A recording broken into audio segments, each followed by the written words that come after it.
E quando a gente nasce, você já percebeu que a gente nasce morrendo? Que lastimável isso, né? A gente nasce morrendo, com prazo de validade vencido. Isso é o quinhão da morte. O pecado trouxe isso sobre a raça humana. Deus não planejou a raça humana para sofrer esses percalços, sofrimento, a morte, envelhecimento. Deus nos criou para a eternidade. Tanto é, Leda, que nós somos apaixonados pela vida. Você concorda? Nenhum ser humano que é bom do juízo quer morrer. E engraçado que o mundo que a gente vive não presta. Não presta, né? Quem achar que esse mundo aqui presta, está fora do juízo. Mesmo esses, quem é são do juízo não quer morrer, mesmo sabendo que esse mundo é ruim. Por quê? Porque Deus nos criou para a eternidade. Nós amamos a vida. Amamos a vida. Tanto é que quando perdemos alguém, o que que a gente faz? Nós choramos muito, dá uma dor apertada no peito, a saudade vem, porque essa questão da morte, ela não era para fazer parte da nossa existência, muito menos as consequências que ela traz. Mas a Bíblia diz assim, ó, onde está a morte?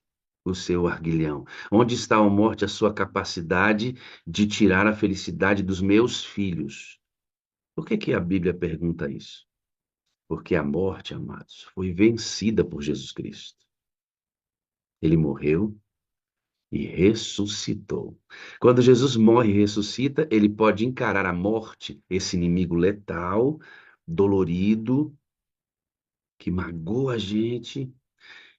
Nós temos que enfrentar a ideia de que até que Jesus não venha, nós temos prazo de validade vencido, envelhecemos, mas isto não pode tirar a nossa vida eterna, porque Jesus ressuscitou. E se ele não houvesse ressuscitado, seria vã a nossa fé. É ruim que a gente envelheça, é um privilégio ao mesmo tempo. É ruim ter que nos separar dos nossos queridos, ter a sensação de que Jesus, se ele não voltar em nossa geração, nossa data de validade está vencida. Sim, é muito ruim. Mas, amigo, isto não é definitivo. Para aqueles que creem, existe uma ressurreição dos santos, em que você será entregue nas mãos de Deus para sempre e para nunca mais morrer. Então, Jesus pode encarar de frente a morte, dizer assim: aqui você não tem mais lugar. Você não vai levar nenhum dos que acreditarem em mim, porque eu morri e ressuscitei. E porque eu ressuscitei, não é vã a fé de nenhum dos meus filhos. Nós estamos, caso permaneçamos em Cristo, garantidos. A morte, eu vou dizer aqui, né? A morte pode nos machucar, mas a morte não pode nos matar, porque Cristo ressuscitou. A morte pode nos machucar, mas a morte não pode nos matar, porque Cristo ressuscitou. E aqueles que morrerem em Cristo ressuscitarão primeiro. Depois nós, os vivos, num abrir e fechar de olhos, seremos transformados. E juntos com os que ressuscitaram, incorruptivelmente, jamais seremos tocados pela morte, porque ela será vencida definitivamente. Diz glória a Deus aí, irmão, diz aleluia, porque os nossos sofrimentos também têm prazo de validade. Porque os nossos sofrimentos também têm prazo de validade. Amém? Com certeza, a atuação do Espírito nos dá vida e o Senhor deseja dar vida para todos nós durante esse dia. Hoje de manhã, nesses momentos, eu quero compartilhar com vocês uma mensagem, quero convidá-los a abrirem a Bíblia no livro do Apocalipse e eu quero ler todo o capítulo 1 de Apocalipse. A gente vai ler, é, vai lendo, a gente vai conversando. Nós vivemos num mundo de muitas incertezas. Eu não sei se você tem esse incertezas, né, quando a gente olha para o cenário mundial, mas quando a gente olha para a palavra, a gente pode crer que existe um Deus que está no controle de todas as coisas. E qual é o meu desejo nesses próximos minutos aqui com vocês? Eu gostaria que você tivesse a certeza de que nem tudo o que acontece na vida da gente é da vontade de Deus. Deus não é o único ser que causa as coisas. A gente tem vários cenários. Muitas coisas acontecem porque nós vivemos num mundo de pecado. Então, nem tudo que acontece, Deus desejou que acontecesse. Mas eu gostaria que você tivesse a certeza também de que nada do que acontece na vida da gente está fora do controle de Deus. Então, são duas coisas. Nem tudo que acontece é da vontade de Deus, mesmo que isso tenha acontecido, ou seja, Deus não desejou isso, né? Mas nada do que acontece está fora do controle. Não sei se fica claro a gente juntar essas duas ideias. Porque às vezes a gente tem a tendência de dizer que Deus desejou que aquilo acontecesse. Não, Deus não desejou. Mas Deus é capaz de transformar tudo numa grande bênção, se eu confiar, mesmo as perdas mais dolorosas. Quando nós vamos para o Apocalipse, nós temos esta compreensão de que Deus está no controle de todas as coisas. Mas nem tudo o que aconteceu, o que acontecia, era da vontade do Senhor. Mas o Senhor estava no controle. E quando a gente lê esta mensagem, a gente pode ter esta certeza. Só para a gente contextualizar, o livro do Apocalipse é um livro profético. Na Bíblia, a gente tem dois tipos de profecias, que são as profecias clássicas e as profecias escatológicas.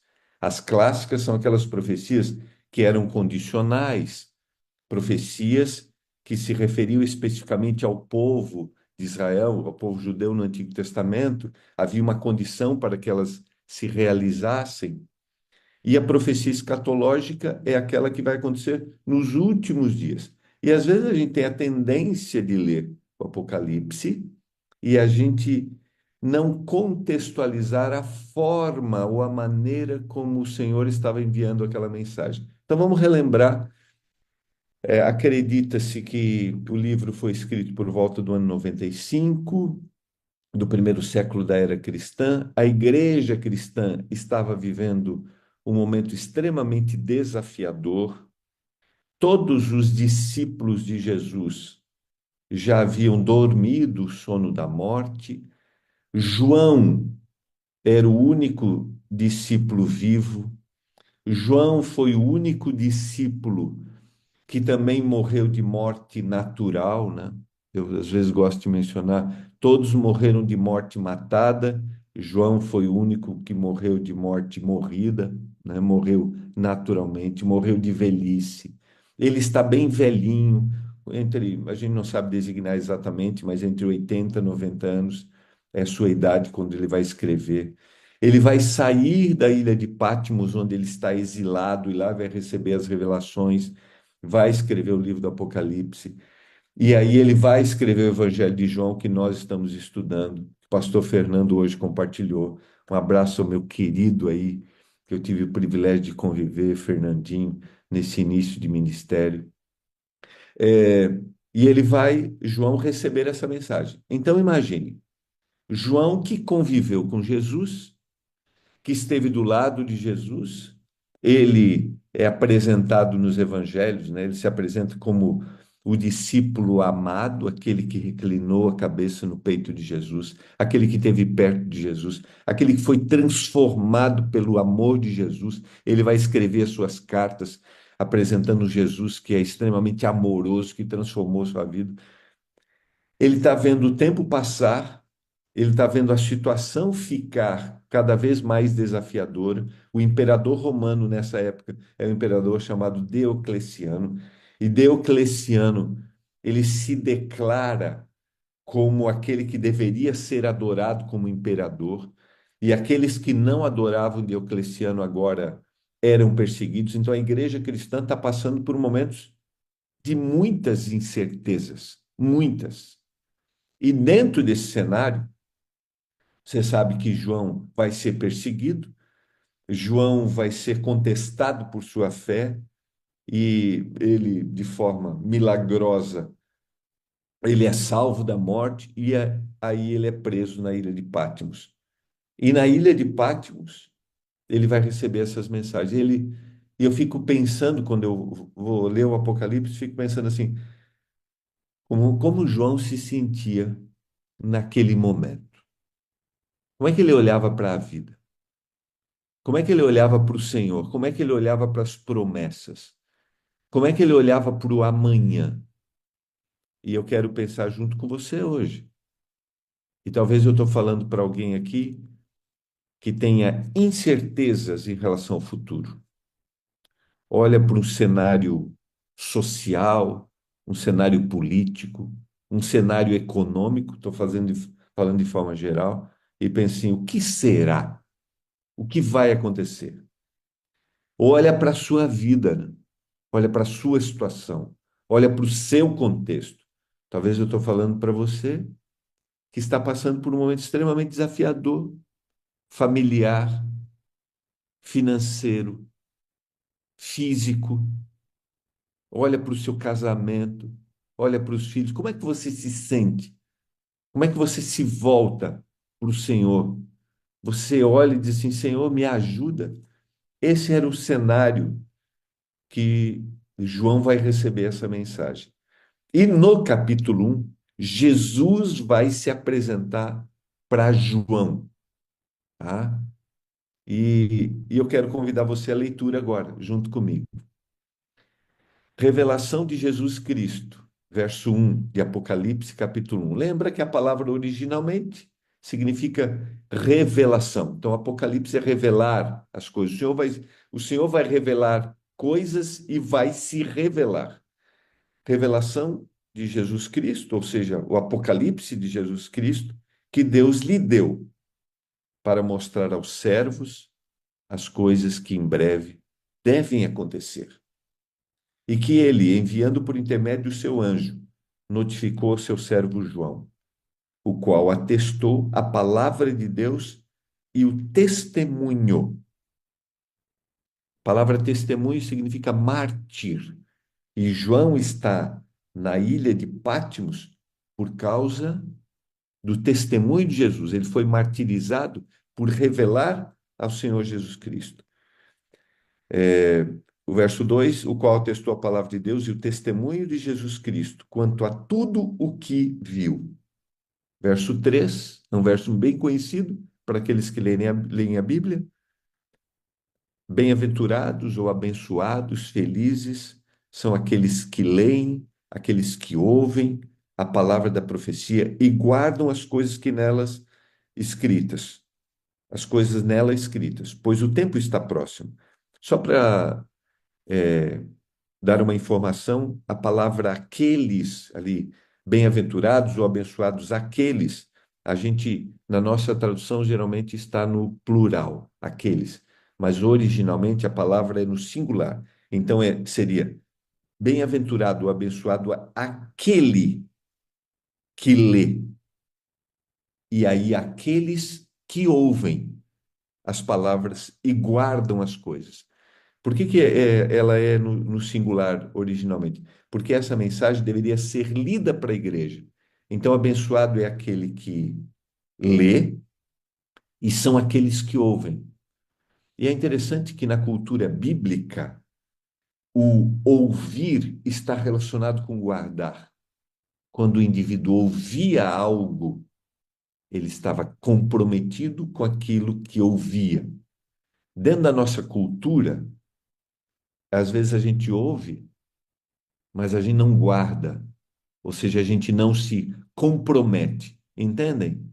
Quando eu era criança, minha mãe muitas vezes, quando a gente falava uma coisa para a gente e a gente não fazia, ela dizia assim: Menino, onde você está com a cabeça? Parece que eu falo uma coisa aqui e sai pelo outro ouvido. Na cultura bíblica, ouvir está relacionado a guardar. Então, o que o Senhor está dizendo aqui, revelando para João, é: abençoado vai ser aquele que vai falar isso, e abençoados serão aqueles que vão ouvir e vão se comprometer. Agora vamos para o verso 4, para entender como o Senhor vai se revelar para João. João, as 7 igrejas. Lembra que essa mensagem do Apocalipse eram para 7 igrejas cristãs importantes que existiam na região chamada na época de Ásia Menor, hoje é a região da Turquia. No capítulo 2 e no capítulo 3 de Apocalipse, a gente vai ver essas 7 igrejas. Essas 7 igrejas, elas representam 7 comunidades religiosas que estavam em cidades, mas elas representam também, na profecia, os 7 períodos que o cristianismo passaria. Não é o nosso assunto de hoje, mas só para você dizer, para você entender que João deveria dizer isso para as igrejas. João, as 7 igrejas que se encontram na Ásia, graça e paz a vós outros, da parte daquele que é, que era e que há de vir, da parte dos 7 espíritos que se acham diante do trono, da parte de Jesus Cristo, fiel testemunha, primogênito dos mortos e soberano dos reis da terra. Essa mensagem era da parte da divindade. Jesus Cristo, o Espírito. Essa expressão 7 espíritos vai voltar no capítulo 4, quando João vai ser levado para o trono. Era a divindade revelando para João o que vai acontecer, para dizer assim, ó: João, confia. A gente não consegue entender tudo o que acontece, mas eu estou no comando deste mundo e eu estou no comando da sua vida, João. Confia, confia. Da parte de Jesus Cristo, fiel testemunha, primogênito dos mortos, estou lendo o verso 5, o soberano dos reis da terra, aquele que nos ama, pelo sangue nos libertou dos nossos pecados e nos constituiu reino, sacerdotes para Deus e Pai. Como é que Jesus se apresenta para João aqui? Quem é o primeiro Jesus aqui? Quem é? A segunda parte do verso 5 diz: é aquele que ama e que pelo sangue libertou. João sabia quem era esse Jesus. Então, o primeiro Jesus que está se apresentando, a primeira característica de Jesus que se apresenta é aquele que ama, é aquele que cuida. E eu quero dizer para você hoje, Jesus se apresenta para você como aquele que te ama. E amor no contexto bíblico não é como eu me sinto só em relação ao outro, mas é como eu trato. E a revelação de Jesus Cristo que te ama é através da sua morte. Então ele morreu por você. Ele morreu para que você tivesse vida. E como o pastor citou lá no começo, para que você tivesse esperança se você vier dormir o sono da morte, para que você tenha esperança de que aqueles que dormiram o sono da morte um dia vão acordar, porque Jesus viveu, morreu e ressuscitou. Então, esse é Jesus. Verso 7 é aquele que vem com as nuvens, e todo olho verá, até quantos o transpassaram, e todas as tribos da terra se lamentarão sobre ele. Certamente, amém. Eu sou o Alfa e o Ômega, diz o Senhor, aquele que era, que há de vir, o Todo-Poderoso. Como você vê Jesus? Você se sente amado pelo Senhor? E você tem a certeza de que um dia ele vai vir com as nuvens buscar? Você sabe que a volta de Jesus, ela não é somente um evento, é algo que vai acontecer. A volta de Jesus é um encontro com aquele que nos ama, com aquele que eu aprendi a amar ao longo da vida. Você consegue ver a diferença de não ser somente um evento, mas um encontro com aquele que nos ama? Você tem encontros com aquele que te ama e você talvez entenda isso. O final de ano está chegando, né? O Natal, e a gente espera sempre nesse final de ano, quando a gente reencontra a família. Há 2 semanas eu tive o privilégio de receber na minha casa que ficou com a gente o meu pai. Nós fizemos uma viagem juntos. Eu queria levá-lo, né, para passear, conhecer alguns lugares. Ele foi na Novo Tempo. Foi muito significativo isso, sabe? Encontrar com quem a gente ama. Lembra? A volta de Jesus é encontrar-se com aquele que nós amamos e com outras pessoas que nós aprendemos a amar, que talvez tenham dormido o sono da morte. Vamos para a última parte. Eu, João, irmão vosso e companheiro na tribulação, no reino e na perseverança. Ele vai descrever agora o contexto. Em Jesus achei-me na ilha chamada Patmos. Essa ilha está na costa da Turquia. Por causa da palavra de Deus e do testemunho de Jesus, ele está dizendo: estou preso aqui, estou preso, exilado, porque eu acreditei na palavra. Eu achei-me espírito no dia do Senhor. E eu vi por detrás uma voz, como a voz de trombeta, dizendo: o que vês, João, escreve num livro e manda para 7 igrejas. Ele vai dar a lista: Éfeso, Esmirna, Pérgamo, Tiatira, Sardes, Filadélfia e Laodiceia. Hoje, algumas dessas cidades são ruínas, mas outras são cidades que ainda existem, mas eram cidades prósperas na época, prósperas. Eu voltei-me para ver a quem falava comigo, e voltando eu vi 7 candeeiros de ouro, e no meio dos 7 candeeiros de ouro eu vi um semelhante ao Filho do Homem. Ele vai responder o que são os 7 candeeiros, lá no final, no verso 20.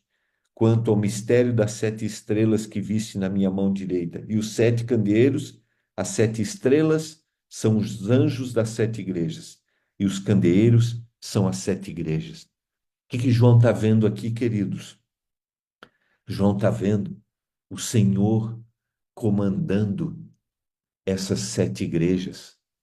Ou seja, o Senhor cuidando dessas comunidades que estavam sendo perseguidas, e o Senhor dizendo: eu estou cuidando de toda a história deste mundo, de toda a história do cristianismo. O Senhor está no controle de todas as coisas. Mas tem um detalhe aqui no verso que eu quero destacar para vocês.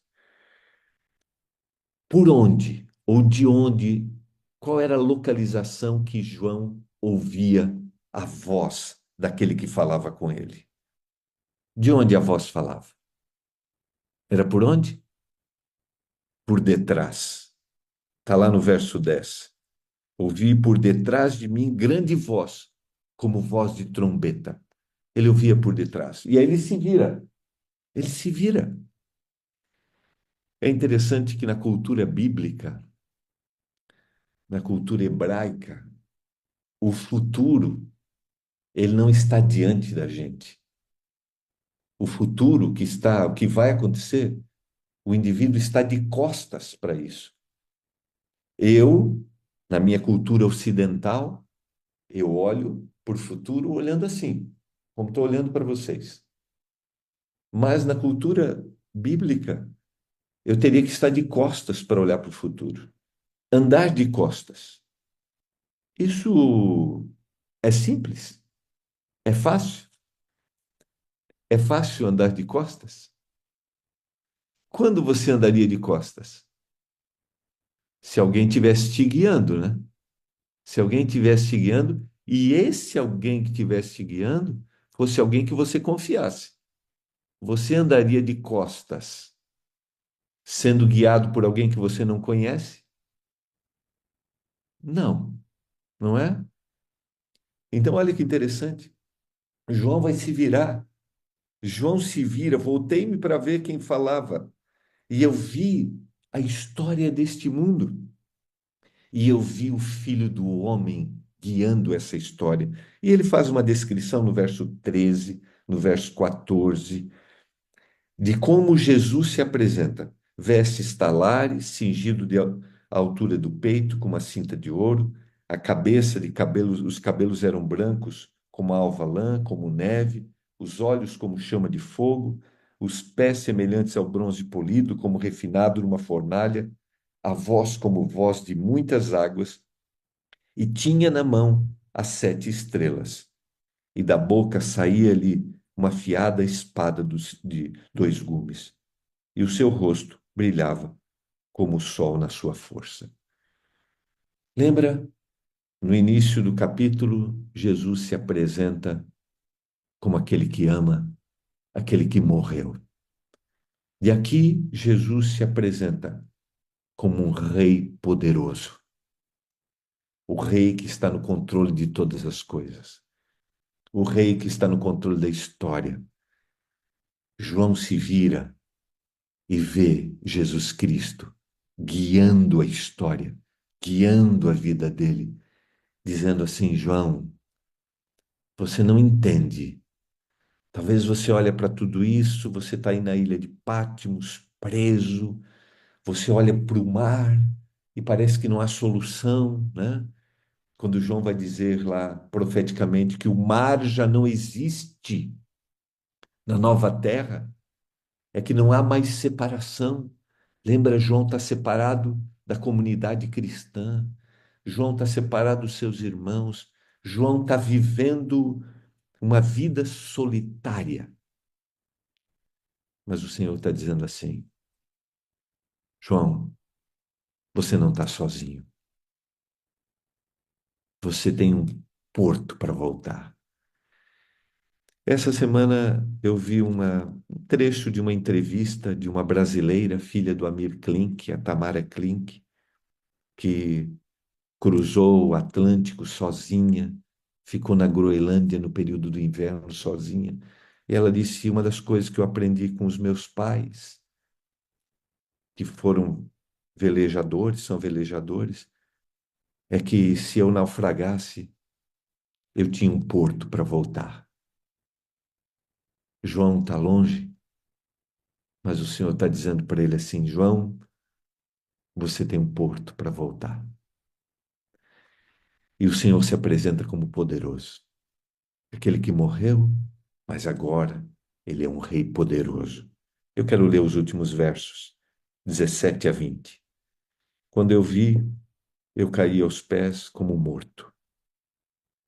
Porém, ele pôs a mão direita sobre mim, dizendo: Não temas, João, eu sou o primeiro e o último. Eu sou aquele que vive e estive morto, João, mas eu estou vivo pelos séculos dos séculos. Estou lendo o verso 18. Eu tenho as chaves da morte e do inferno, João. Escreve essas coisas que você viu, as que são, as que hão de acontecer depois destas. E aí ele vai terminar com o verso que eu já li, que o Senhor está dizendo: Eu estou cuidando de tudo, João. Essa expressão não temas, para mim ela é muito significativa. Não sei se você tem esse. Quando eu era criança, eu não era um menino corajoso, não. Eu sempre fui muito medroso. Eu acho que eu continuo sendo, não sou muito corajoso. Mas eu lembro quando era criança, o banheiro era fora de casa. E aí, para ir no banheiro à noite era um desafio, né? Para uma criança. A gente morava num bairro mais retirado da cidade. E aí eu dizia assim: ô pai, eu preciso sair agora, preciso ir ao banheiro, pai, mas eu tô com medo. Aí meu pai dizia assim: vai lá, não tem nada não. Ô pai, o senhor pode ficar me olhando para eu ir no banheiro? O senhor pode ficar na porta me olhando? Eu lembro que meu pai levantava, ficava na porta, eu ia no banheiro. O senhor está dizendo assim: João, não precisa ter medo.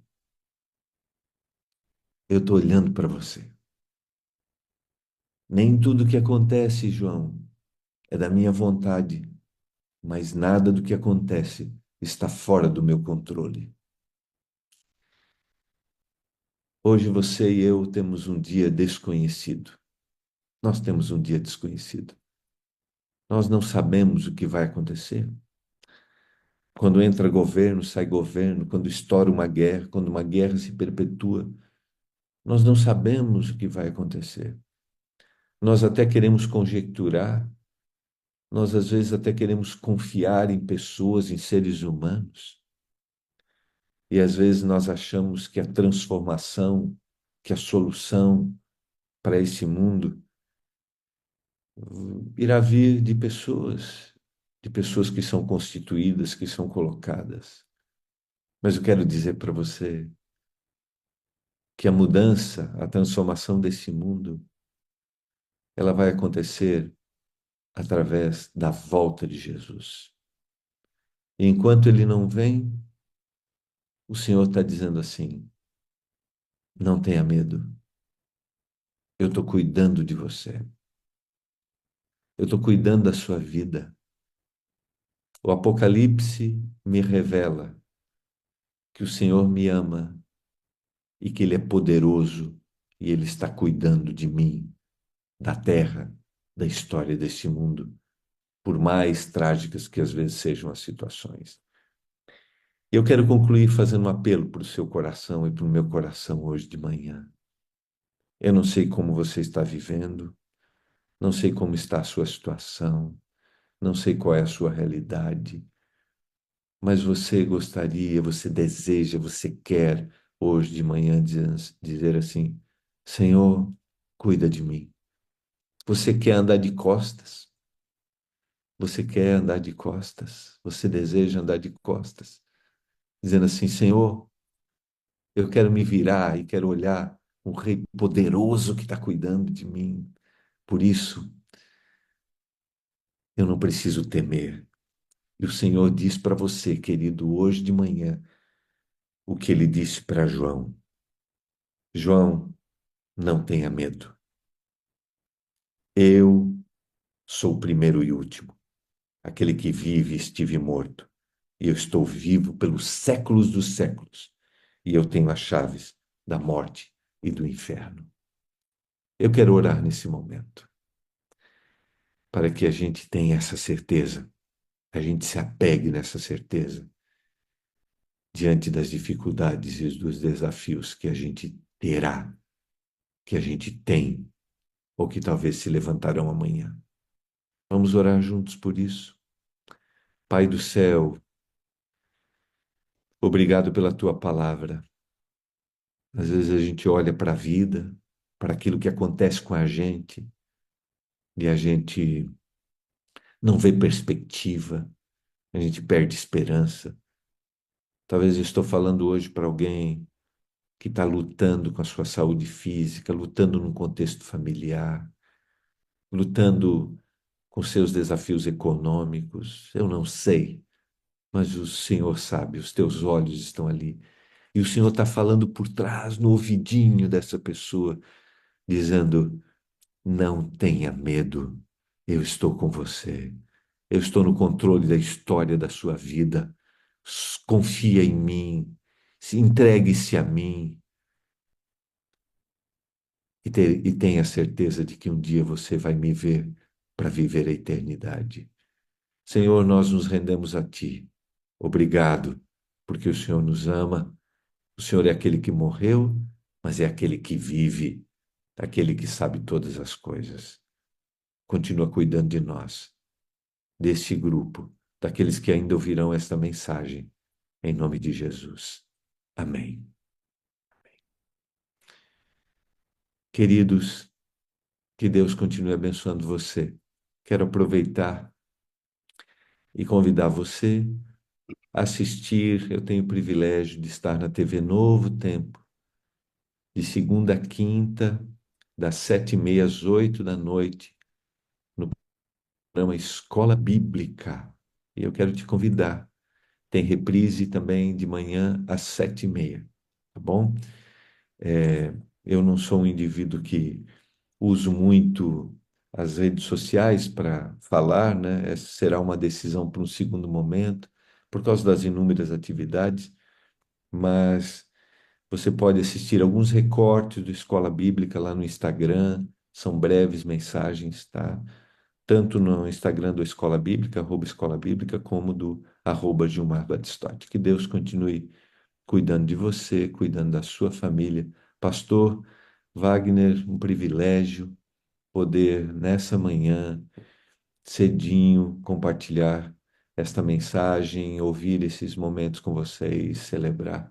Que Deus continue cuidando, do seu ministério, da sua família e do ministério da Sala 57. Pastor, obrigado pela presença. Espero que seja a primeira de muitas outras dentro das possibilidades que o senhor tiver. Permitir que a gente faça outros convites, será uma alegria recebê-lo aqui. E todas as vezes que nós recebemos alguém pela primeira vez, nós afirmamos quatro coisas. E eu quero afirmar para o senhor também. Eu amo o senhor, eu preciso do senhor para ser feliz. O senhor é a parte visível de Deus e eu creio mais em Deus, pastor, porque o senhor existe. Viu? Grande abraço e um grande dia na presença de Deus. Amém. Ao Senhor também e a todos que nos acompanharam aqui nesses momentos, tá? Privilégio. Deixa eu aproveitar, se você me permitir, Wagner, nesse final de semana eu vou estar no Rio de Janeiro, numa caravana de reencontro de pessoas que estão conhecendo a Bíblia, que se afastaram dos caminhos. Vai ser sábado de manhã na Igreja do Meia, aí sábado à noite em Teresópolis, domingo de manhã na Central do Rio e no domingo à tarde às 5 horas em Três Rios. Então, se há alguém dessa região, vai ser uma alegria a gente estar ali compartilhando a mensagem da palavra, o amor que o Senhor tem e o que a gente crê na volta do Senhor Jesus. Tá? Amém. Que Deus o use poderosamente para chegar ao coração desses e que eles retornem ao caminho com Jesus. Obrigado, pastor. Grande dia na presença de Deus. Nossa semana Novo Tempo vai continuar. Eita, glória a Deus, né, irmãos? Isso é bom demais, rapaz. É bom começar o dia assim. Não é, irmã Marli Reis? Venha para cá. Chegou a hora para a gente conversar um pouquinho. Bom dia, só abrir o seu áudio que estamos adequadamente estabelecidos. Bom dia, tudo bem? Bom dia, tudo bem, pastor? Que Bom legal. estarmos juntos. Que bom tê-la aqui conosco para contar um pouco da sua longa história, né? Muito bem construída ao lado do senhor e ainda em andamento, né? Em Glória a construção. Deus. Meu Marli, fale aqui um pouquinho para a gente qual é a sua estrutura familiar, onde a senhora mora, para que os nossos amados aqui a conheçam melhor. É, eu moro em São Paulo, moro em São Paulo, eu sou paulistana, é, e nós voltamos para São Paulo, está fazendo 2 anos agora. Moro não na capital, moro em Cotia, moro aqui na Granja Viana, em Cotia. Eu sou casada. Sou casada com um príncipe, eu sempre brinco, eu digo que eu casei com o penúltimo príncipe, encantado. O último não está por aí, ele morreu de parto. É, o Kleber é maravilhoso. Que legal.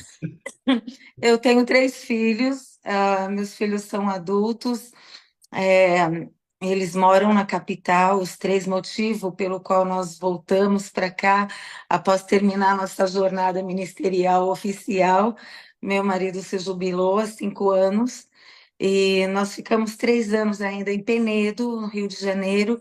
A minha filha tinha ido para lá, para Penedo, para ser a diretora médica da clínica Rituale, ali em Penedo.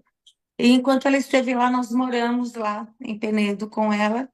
E depois ela voltou para São Paulo e aí nós viemos atrás. Porque quando os meninos são pequenos, eles vão atrás da gente, né?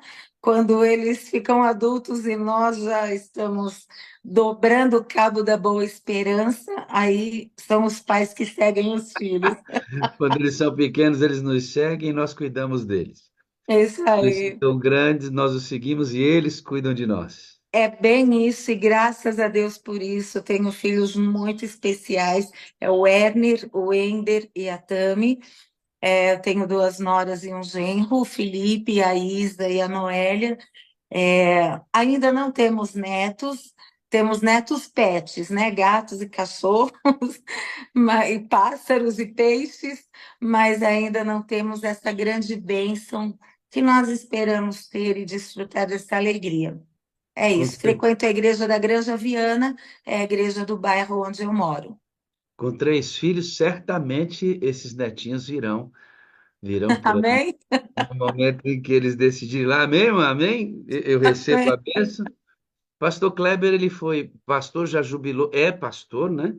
Mas jubilou há 5 anos, foi presidente de campo quanto tempo, Marli? Nossa, ele foi presidente de campo 500 anos, pastor. É, Oh, ele glória a foi Deus. muito tempo. Ele esteve presidente de campo durante muito tempo, é, em Belém, é, em Belo Horizonte, em Juiz de Fora, em Governador Valadares, interino em Rondônia. Demos uma rodada aqui no nosso país, na região norte e no centro-oeste. Junto com isso, a senhora liderou todo o tempo no Ministério da Mulher dos Campos, junto com seu esposo. Então, a senhora é uma mulher que conhece muito bem o trato da igreja, muito bem a dinâmica, tanto da igreja, a igreja, é, igreja local, distritos, como também a administração desse processo que a gente tem como o organograma administrativo da igreja. Isso é muito bom para a gente conversar com uma pessoa com essa experiência também nessas áreas da igreja. Você me fala um pouco sobre a maneira como o seu pai e a sua mãe se conheceram. Ele é um baiano que conheceu uma alemã. A mãe Isso da mesmo. senhora falava muito pouco português. Seu pai mirou a lemoazinha e disse assim: eu vou me casar com aquela mulher bem ali. Mas ele não falava alemão. Como é que seu pai fez isso, irmã Ali? Veja, o meu pai, ele é baiano, ele se converteu na sua juventude. E assim, antes que a família dele se convertesse, a convivência na família ficou muito difícil. Então, ele veio para São Paulo. Ele foi estudar no que hoje conhecemos como a Unasp, o Campus 1. E ele estudou lá. Nos finais de semana, ele saía, depois que ele já tinha terminado o curso dele, ele continuou por ali, mas ele começou a frequentar a Igreja Central de São Paulo. E a Igreja Central de São Paulo possui nos arredores vários templozinhos que são chamados igrejas, né? Dos japoneses, dos chineses, surdos e mudos. Ali também tem a Igreja dos Alemães. Minha mãe frequentava a Igreja dos Alemães. E ele estava num dia ali na entrada da igreja, minha mãe passou. E foi como se fosse amor à primeira vista. O meu pai ficou hipnotizado, apaixonado pela minha mãe. E ele virou para o amigo dele e falou exatamente o que o senhor falou. Ele falou: eu vou casar com aquela alemãzinha. Mas ela não falava português e ele não falava alemão. E o meu pai foi estudar alemão para poder chegar na minha mãe e desenvolver uma amizade e se casar com ela. Então, o meu pai desenvolveu bem a língua, meu pai sempre foi fluente no alemão, a Eu partir de fico, então, foi eu fico estudando. pensando, sabe o quê? Essa miscigenação brasileira é um negócio fabuloso, né? Eu fico imaginando seu pai com sotaque baiano falando alemão. Isso dá uma mistura muito interessante. É verdade, e é bem Eles ficam notório. inteligentes, porque alemão é uma língua muito difícil de falar, né? Oh, Eles casam, têm 7 filhos, você é a quinta dos tô. 7 filhos, e você vai me dizer que esse pai baiano com fluente alemão ensinou vocês a amar a Jesus. E mesmo que o seu pai tenha ensinado junto com a sua mãe a vocês amarem a Jesus, você vai me dizer uma coisa interessante. que apesar de ser adventista de berço, já tendo gerações adventistas do lado da sua mãe e do seu pai, você vai dizer assim, apesar disso, parece que aquele conhecimento de Jesus meio que estagna, para de crescer. Que sensação foi essa que você teve, sendo que eu acho que essa é uma síndrome do adventista de berço, né? Chega no momento em que a igreja se torna muito comum, e mesmo Uhum. tendo sido educada a amar Jesus, você sentiu que esse conhecimento de Jesus chega num processo que estabiliza e normatiza. Você passou por isso como adventista. Sim, pastor. Nossa, que importante o senhor falar isso, porque talvez seja a experiência de muitas pessoas e nós passamos por isso sem prestar atenção. Porque, sim, a vida com Jesus acaba sendo normal, se a gente não tem uma experiência de crescimento.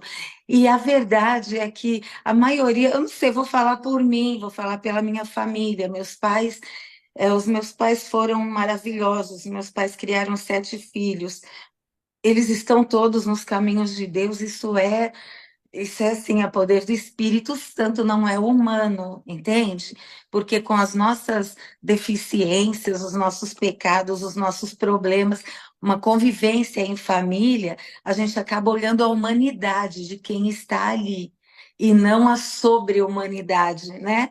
Então não é humano você seguir amando Jesus, por mais maravilhosos que sejam os pais, os irmãos, os maridos, as esposas. Então, é tudo bem comum. Eu guardo o sábado, eu guardava o sábado. Sexta-feira era dia de fazer isso, isso, isso. Eu lembro, eu era pequena, eu cuidava de fazer as coisas doces da família, o pão doce. A minha mãe tinha a tradição de fazer sopa doce para o sábado, para sexta-feira à noite. Meu irmão Eduardo, que é médico, ele fazia o pão integral. Cada um fazia uma coisa. A família se reunia antes do pôr do sol, sentava. Fazíamos um lindo culto, cantávamos em vozes, éramos 9 ao todo, né? Cantávamos em português, em alemão, era muito legal. O culto em casa sempre foi muito bom. Mas é isso, muito legal e muito bom. E o resto? E as suas experiências que te fazem crescer, que te fazem desejar o reino, acaba que a gente se flagra assim, vivendo cada dia e tá bom. É isso aqui que eu tenho, é isso aqui que eu quero. Está bom. Eu estou feliz com meu Deus e tá bom. Você Me sabe vi o, assim. sabe o risco disso, Mari? É que nós construamos uma bolha, porque isso é tão bom que a gente não quer que nada de fora contamine isso. Verdade. E nós não ampliamos o nosso adventismo para fora. Nós vamos para a bolha adventista. Tanto é que nossos filhos, com 15, 16, quando expostos a essa bolha, eles não suportam muitas vezes. Quando eles põem a cabecinha fora desse mundo adventista, que é bom, irmãos, né? Tudo que eles faziam está tudo certo, mas Uhum. esse bom pode não ser vida. Socialmente, culturalmente, religiosamente é muito bom, mas adventismo é mais que isso.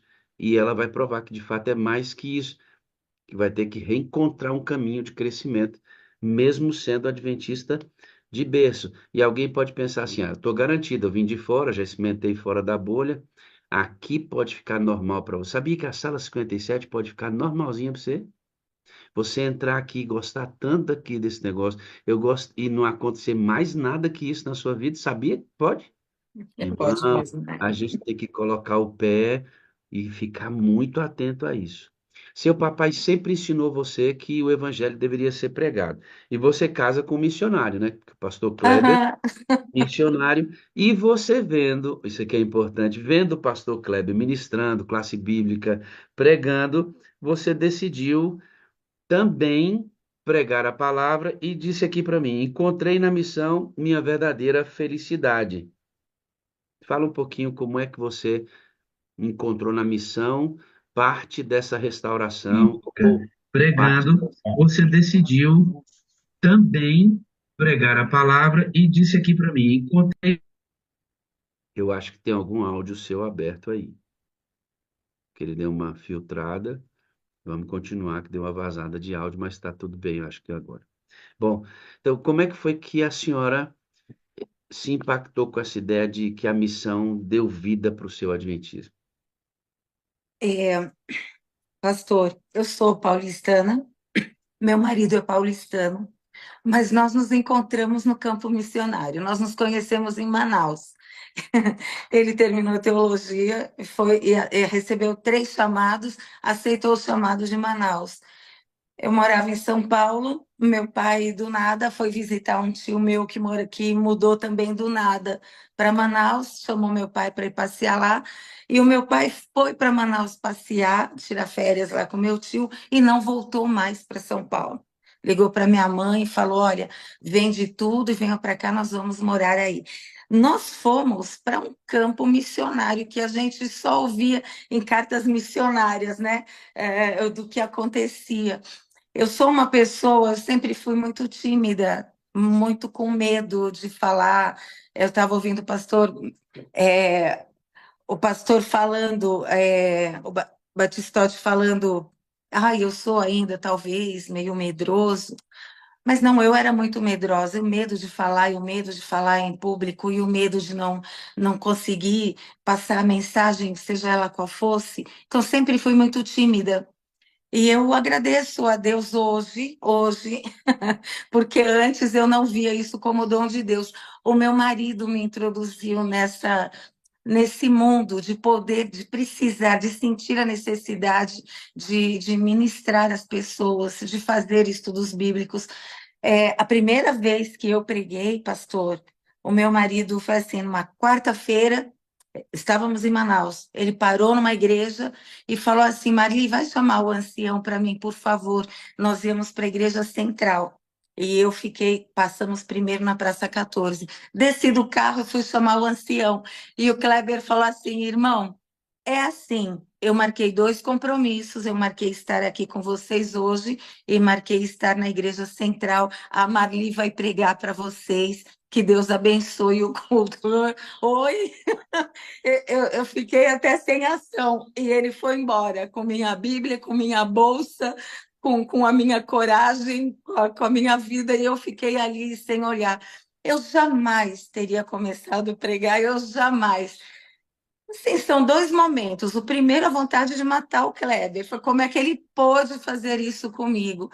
A verdade é que ele me ama, ele me amava e ele sabia que eu jamais aceitaria, eu jamais aceitaria. E às vezes Deus tem que dar um empurrão, porque Ele está falando: "Vem, filha, vem, eu estou aqui com os braços estendidos, vem que eu te dou a mão." Já, Senhor, não, mas eu estou com medo, não vou não. Às vezes o empurrãozinho é necessário. E Ellen White escreveu isso, né, no Serviço Cristão. Se a gente quer encontrar a verdadeira felicidade, ela só existe num caminho. É você fazendo a missão de Deus, porque nós não vivemos para nós. E aí a gente entende o que é viver na bolha, nessa bolha que é especial, feliz, necessária, santificada, e o que é a vontade de você puxar mais pessoas para dentro. Não é nem de você sair da bolha, é de você trazer pessoas para experimentarem o que é essa sensação. E eu comecei assim, mas pastor, não dá para viver de outra forma sem ser falar de Jesus, mostrar Jesus. E isso de várias formas, através da amizade. Quando Ellen White fala que há mais religião, às vezes, em um bom pão do que numa pregação, eu fui aprendendo isso, mudava de casa e a gente ia lá nos vizinhos levar um pão. "Olha, mudei para cá agora, meu nome é Marli, meu nome é Kleber, precisar de alguma coisa, eu estou aqui, nós estamos aqui à disposição." E a gente vai aprendendo que a amizade, o relacionamento, esse "eu te amo e preciso de você para ser feliz", que você não está separado do mundo, essa necessidade, ela passou a ser, assim, muito essencial na minha vida, como respirar. É isso. O que é legal, aqui na sala, a senhora já acompanha a sala há 4 anos. Isso. É intercessora da sala 57. Não só Tô. acompanha, mas é um membro ativo da sala. Isso é muito importante para nós. E Aqui na sala nós mudamos conceitos. Mudamos conceitos sobre o espírito, de que ele é apenas uma teologia. Não é, ele é uma pessoa com quem eu me relaciono, com quem eu converso, peço conselho, ouço a voz, sou direcionado pela palavra. Eu entendo que o amor que nos liga primariamente é o amor incondicional, é o meu desejo de vê-la salva, como você viu a Jéssica. Daqui a pouco a gente vai dar uma Legal. pinceladinha na história da Jéssica, que você está sendo usada por Deus, pelo Espírito Santo, para restaurar a vida dessa menina, e é muito legal, e a gente vai encontrar vida nisso. Essa comunhão não é uma comunhão de estar com membros da igreja, com Deus através das disciplinas espirituais, é também isso, mas a comunhão que nós buscamos aqui na sala, na mudança de conceito, quando eu penso em comunhão, eu não penso no que eu faço. Comunhão, eu penso em quem eu sou, porque o grande trabalho do Espírito Santo é me assemelhar a Jesus. E na área da missão, a mudança do conceito é que missão não é dar estudo bíblico. O estudo bíblico é uma ferramenta. Missão não é pregar, pregar é uma ferramenta. Classe bíblica não é missão, é uma ferramenta. Missão sou eu. A É a primeira vida, minha vida. O grande problema nosso, Marli, às vezes eu vejo que nós partimos direto para as ferramentas sem que eu seja de fato a missão. Aí quando as pessoas comparam eu que estou transmitindo através da ferramenta do estudo bíblico, a pessoa procura no estudo, na minha vida, aquilo que eu estou ensinando. E quando ela não encontra, existe uma descontinuidade óbvia, a pessoa descrê daquilo. Mas está me ensinando a amar e ele mesmo não ama? Está ensinando a perdoar, ele mesmo não perdoa? Está ensinando a ser calmo, ele mesmo não é? Como é isso?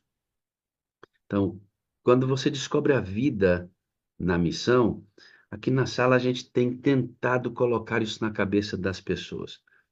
A missão, ela não traz vida, mas ela mantém a vida. É Interessante. isso, é isso. É isso. Eu vou dar um exemplo tosco, tá bom? Um exemplo tosco disso. O primeiro telefone iPhone que eu tive, é, faz bastante tempo, eu peguei o telefone, ganhei esse telefone da minha família, ok. Sabe o que eu sabia fazer com o telefone? Eu Nada. sabia fazer ligação. E o telefone tem mil possibilidades, é a ferramenta. Mas eu não era apta para ter essa ferramenta. E estava toda feliz. Eu tenho um iPhone, grande coisa. Podia estar com o mundo aqui na mão, fazendo tudo, mas eu estava super feliz porque eu podia fazer ligação no iPhone. E a última coisa que se usa no iPhone é Para fazer ligar. ligação. É a última coisa. E é Você, isso, quando nós estamos tão afoitos para usar a ferramenta, aí eu tenho essa ferramenta.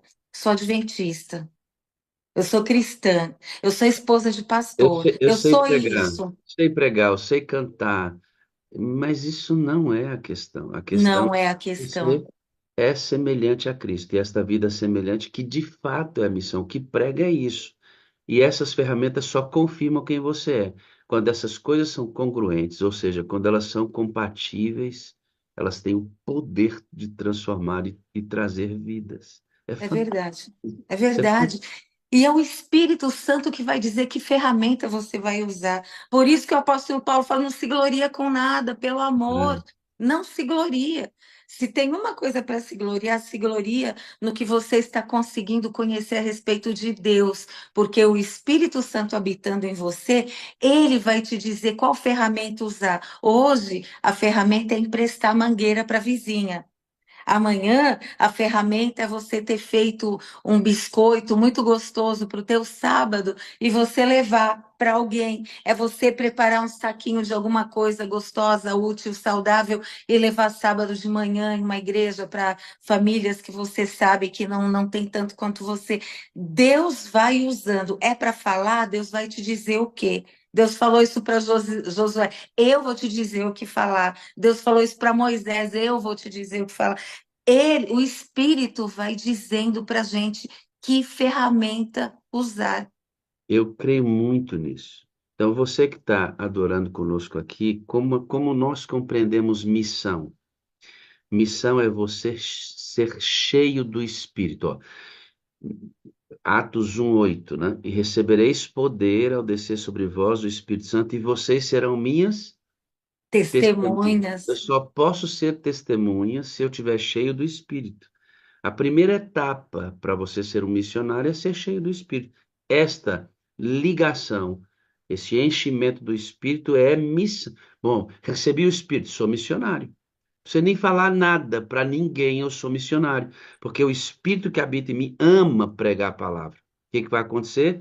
Ele vai me capacitar com dons específicos para que eu cumpra isso que está dentro de mim. Então, a atividade missionária não traz vida, ela só mantém a vida. Como isso funciona? Eu recebo a vida do Espírito Santo e eu confirmo essa vida quando eu compartilho com alguém. Então, presta bem atenção. Se você receber do Espírito Santo vida todo dia pedindo a presença dele e não comunicar, você morre com a vida na mão. Agora, se você for compartilhar a vida sem ter recebido com o Espírito, do Espírito Santo, isso é mentira, porque eu só posso compartilhar o que eu recebi. Uhum.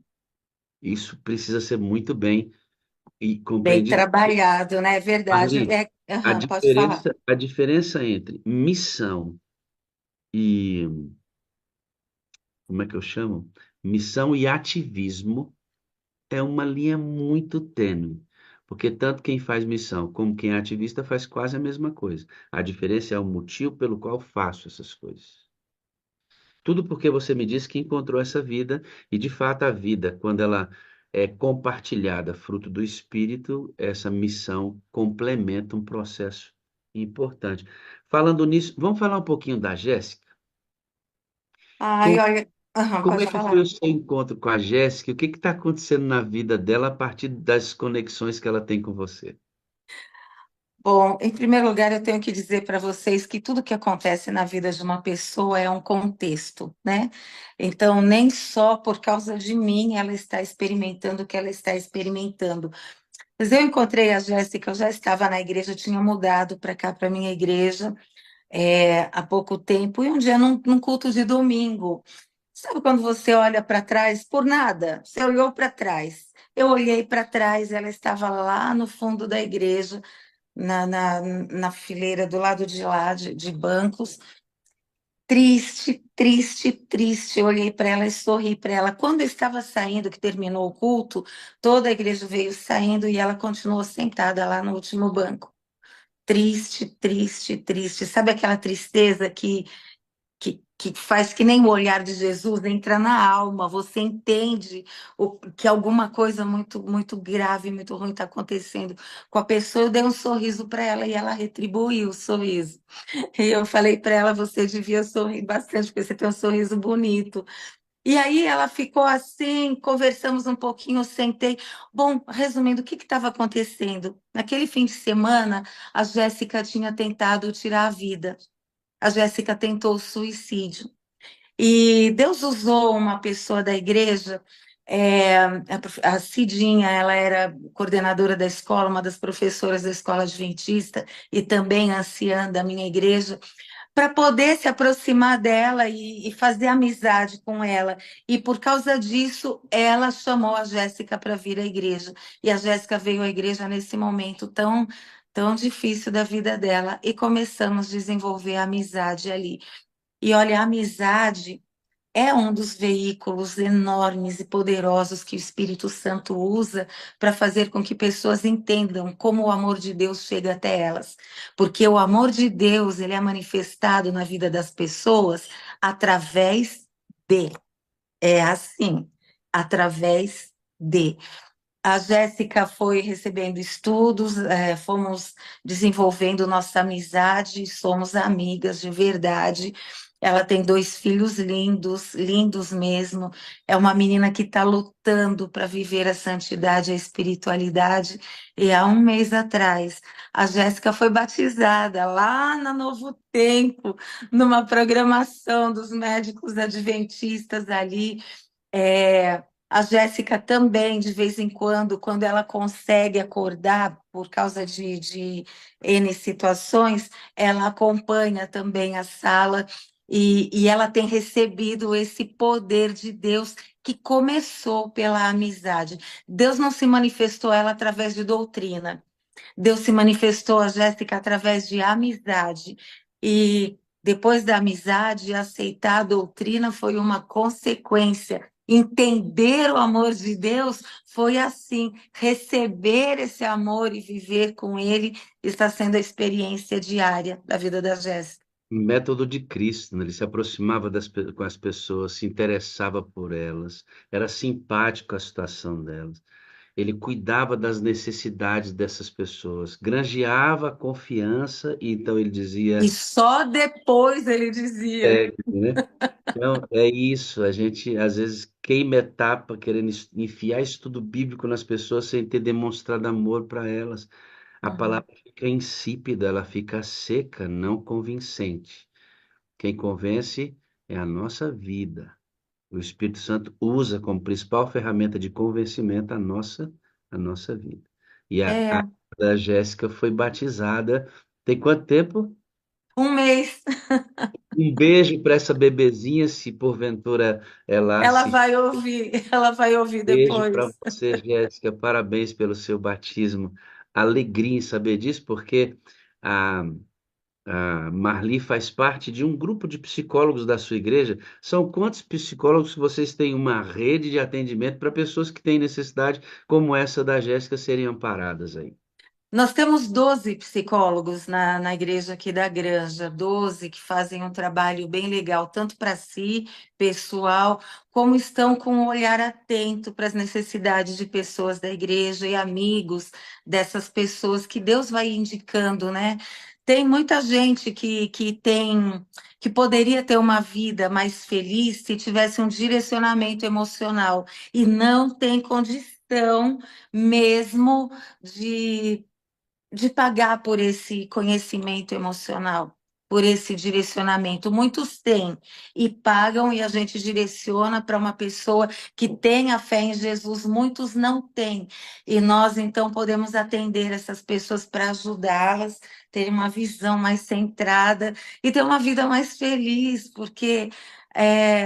Nós pensamos que é muito difícil isso, mas não é não. É possível, é tranquilo. Então, eu amo ouvir a Verônica falar, ela tem um jeito de falar bem legal aí, né? Um Isso. sotaque bom, alegre, feliz. Ela tem um espírito feliz, com certeza ela faz esse trabalho também. E nós usamos o Pro Bono como premissa ali de estarmos à disposição da nossa igreja. Falando em gente feliz, você tem duas amigas aqui nessa sala, né? A Thaís e a Thalita. Amo de paixão, amo. Elas Beijo, estão querida. aqui, deixa eu chamá-las aqui para. Olha aí a nossa Thalita. E temos a Thaís também, que está aqui, que são pessoas do seu convívio, queridas, amadas aí por você. De Que legal. muitos anos o convívio, a Thalita, que eu chamo de Thalita, mas a doutora Thalita, uma sumidade em educação e espiritualidade, a quem eu respeito. E eu não sei se o pessoal da sala 57 sabe, mas a Thaís, que de vez em quando ministra orações, aí faz as orações de intercessão.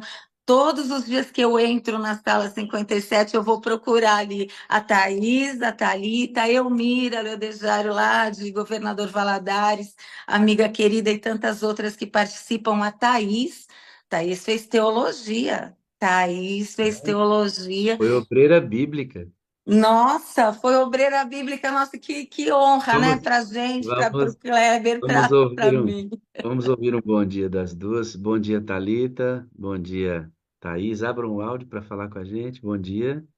Bom dia, bom dia. Tá saindo, hein? Bom dia, prazer te ver, Marli. Beijo, Thaís, querida, te amo de todo o O coração. pastor Kleber eu era ovelha do pastor Kleber na Central de Manaus, quando eu era obreira lá também. Muito especial isso. Thalita, beijo também. Pois é, moramos ali, trabalhamos juntas e também depois em Rondônia, né, Thaís? Em Isso, Rondônia, Rondônia, muitas histórias. muitas histórias. Inclusive, quem me suscitou sua presença e a necessidade de ouvi-la aqui na sala foi a Thalita e o nosso moderador Júnior também. Casou Uau, e por isso estamos aqui. Obrigado, Thalita. obrigada. Um beijo, Marli. Marli foi uma referência quando chegamos em Manaus, e ver o trabalho dela com o pastor Kleber. Ela ainda era solteira quando nós chegamos lá. Eu cheguei num, eu cheguei no domingo à noite. Na sexta-feira seguinte, eu já estava com uma rede embaixo do braço para ir para o acampamento de carnaval liderado pelo pastor Kleber, Que legal. na antiga Luzeiro, aquela que parecia um navio enorme que tinha Aham. auditório. E nós saímos de Manaus na sexta-feira, na hora do pôr do sol, e ali eu conheci de perto o pastor Kleber, com quem desenvolvemos amizade e um respeito enorme pela essa família pastoral. Um beijo, Obrigada, Marli, bom te querida. ver. E quando eu vi que ela estava na sala, eu falei, uau, que legal. E agora saber que está em São Paulo, pertinho. Vou Tô dar um jeito de perto. ver A você. sala também é um lugar de encontros, olha que maravilha. Obrigado, Thaís, pela sua presença diária na sala. Amo você. Obrigado, Obrigada. Thalita. Quem sabe quarta que vem nos encontraremos aqui em Brasília. Beijo, Gra- Marli. Um abraço no pastor. Obrigada. Eu dou se ele está te ouvindo. Obrigada, querida. Um beijo. Deus abençoe. Beijo para o Emílio, para o seu menino. Deus abençoe. Saudade. Saudade. Que legal, né? A sala é esse negócio. Muita gente que se encontra, que se conhece, se encontra aqui. É uma benção. Há 4 anos, você sofre um impacto na sua vida. A irmã Dilma, uma linda senhora que apresentou o link da sala 57, ela contou a Dilma que estava acontecendo uma mudança muito significativa na vida dela e na família. E ela vai dizer para você que estava experimentando uma relação, uma fase com o Espírito Santo, como adventista do sétimo dia, que ela nunca havia experimentado de uma maneira incomum.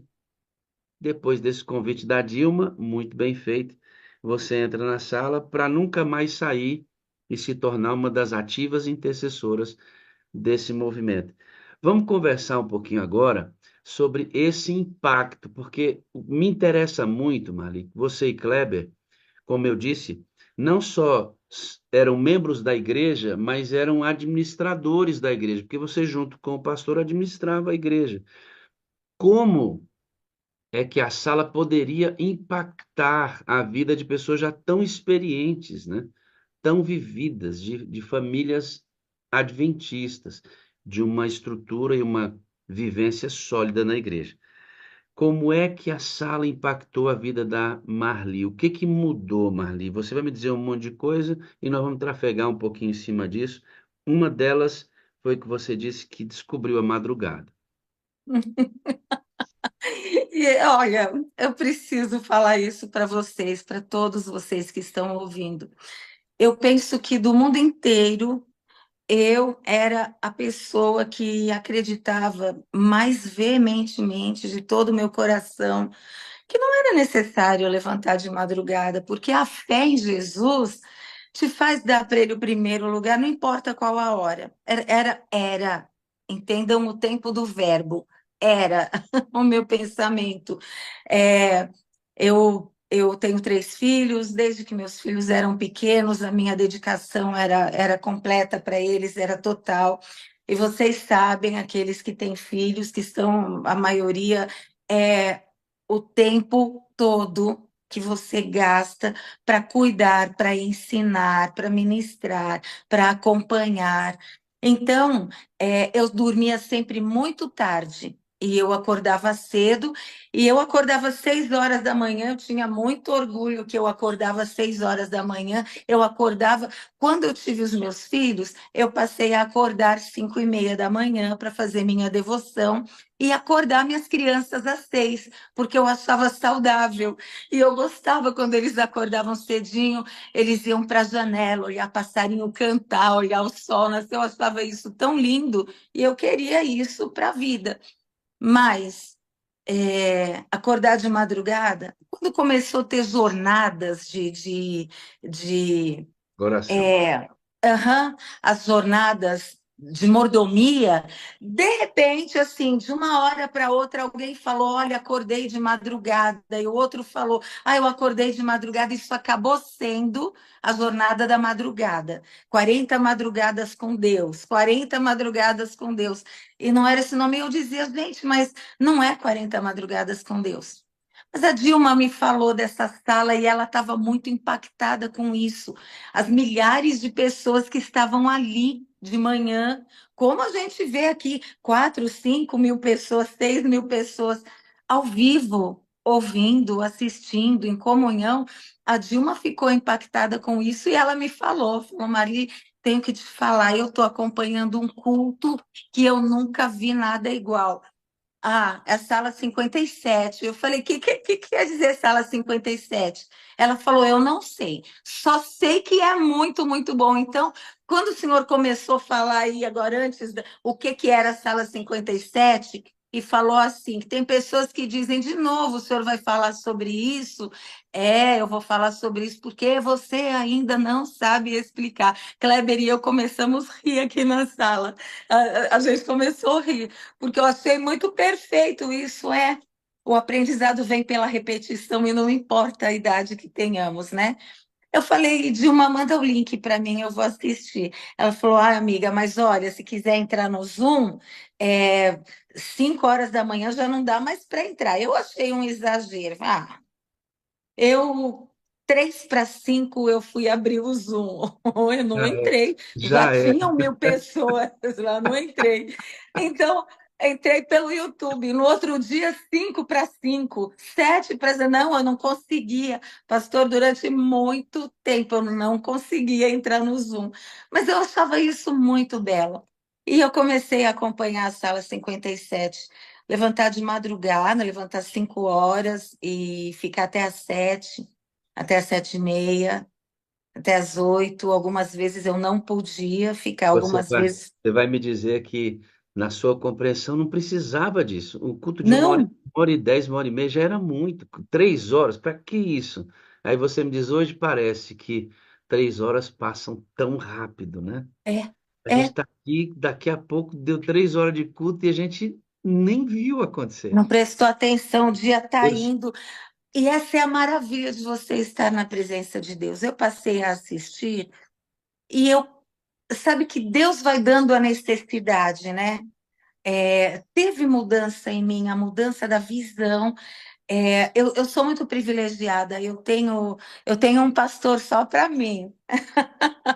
Muitos têm um pastor na igreja, eu tenho um pastor particular só para mim, aqui do meu lado, e ele me ensina, e me ensinou pastor tanto. Ludogério deu risada lá agora, viu? Está assistindo a gente. Ele também é o pastor de uma mulher só. A mulher Isso! que tem o privilégio de ter um pastor em casa também. Eu tenho um pastor particular, é um pastor só para mim. Eu falo para o pastor da minha igreja, eu sempre falei isso para os pastores, falei para o pastor Euquean, que é o pastor da minha igreja. Agora, pastor, o senhor não é o meu pastor, o senhor é o pastor da minha igreja, porque eu tenho um pastor só para mim, mas nós amamos Eita, pastor Kleber, hein?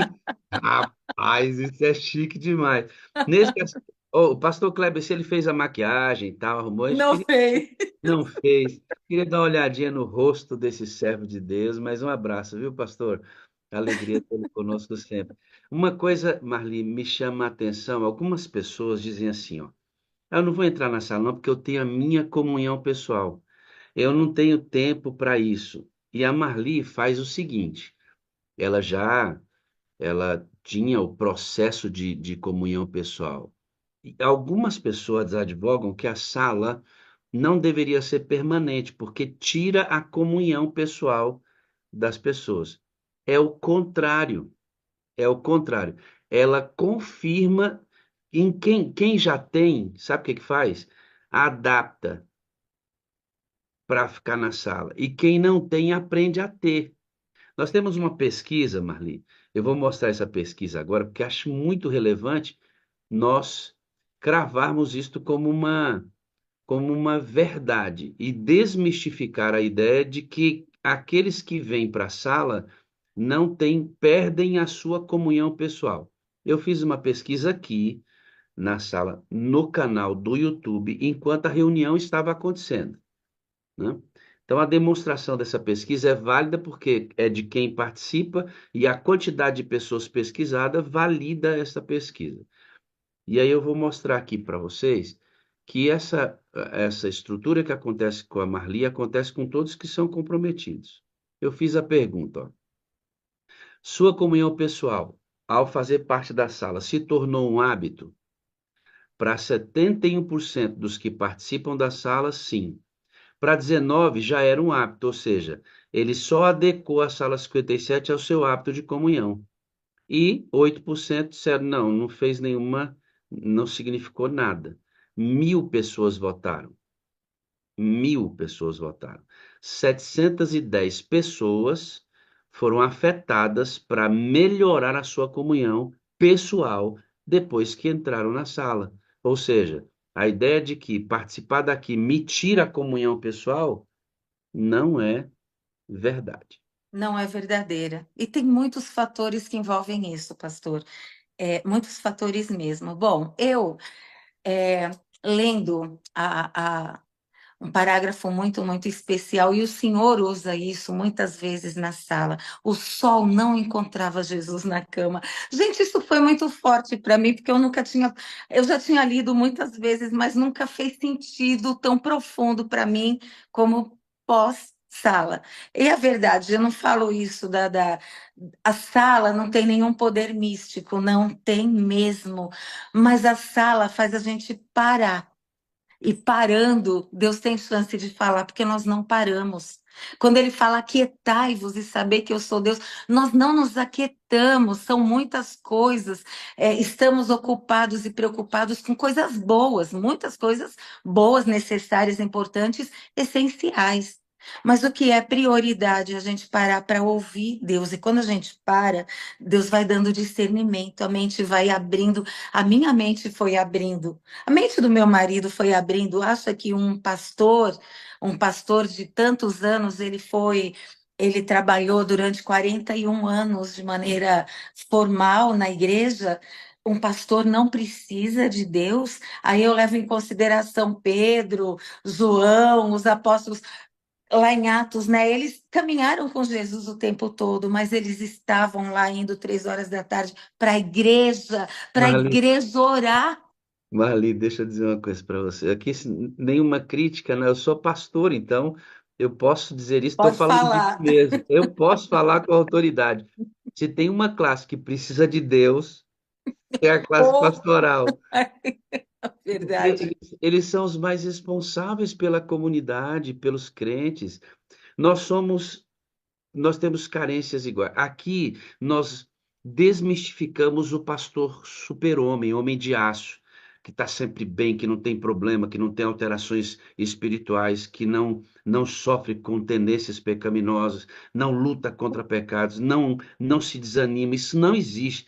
Pastor luta com tentações, tem inclinações pecaminosas, peca, tem que pedir perdão, é carente da graça de Deus, mas é a classe mais responsável pela ovelha. Se tem uma classe que precisa de Deus, é esse tal do pastor. E quando o pastor acha que ele não precisa, que ele está no lugar, que ele só leva e não precisa ser alcançado, ele está entortando o processo de todo mundo que vem depois dele. Além de que ele está completamente vazio. E Deus não pode fazer nada por ele, né? Então, pastor, muito especial foi ler com outros olhos que o sol não encontrava Jesus na cama. O sol não encontrava Jesus. E eu falei para Jesus, Senhor, eu quero ter essa experiência. Eu não quero que o sol me encontre. E a maioria das vezes o sol não me encontra. E mesmo sábado de manhã. E eu passei, eu tinha que ter meus momentos de oração também. Então, a sala começava às 5 horas, uau, muito cedo. Mas e eu, meu encontro com Deus? Tá bom, ele é pequeno, mas eu comecei a fazer o meu encontro pessoal com Deus 4h30. Então, eu levanto 4h25, 4h30 é meu encontro com Deus até às 5. 5 horas eu tenho comunhão. O que que é essa comunhão?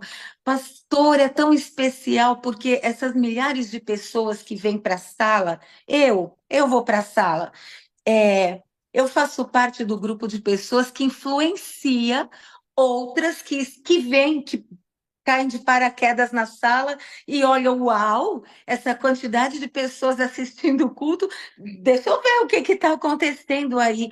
Essa comunhão que é estarmos juntos. Tá tudo certo. Tem Ah, é ligação que me aí, li... né? entrou ligação.